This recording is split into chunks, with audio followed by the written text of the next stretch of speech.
அல்லாஹ் யார்?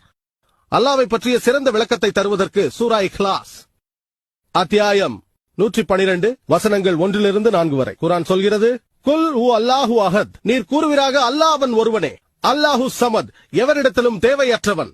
லம் யலித் வலம் யுலத், அவன் பெறவும் இல்லை பெறப்படவும் இல்லை. வலம் யகுல் லஹு குஃபுவன் அஹத், அவனுக்கு நிகர் எவரும் இல்லை. இதுதான் அல்லாஹ் சுப்ஹானஹு வ தஆலாவின் 4 வரி விளக்கம். இல்லை, இந்து வேதங்களை ஆராய்ந்தால் இதுவேதான் இந்து வேதங்களிலும் காணப்படும். குல் வல்லாஹு அஹத், இது குறிப்பிடப்பட்டுள்ளது சந்தோக்கியா உபனிஷதம் அத்தியாயம் 6 பகுதி 2 வசனம் 1-இல் இக்கம் விவதித்யம், இறைவன் ஒருவனே, இரண்டாவது இல்லை என்று சொல்கிறது.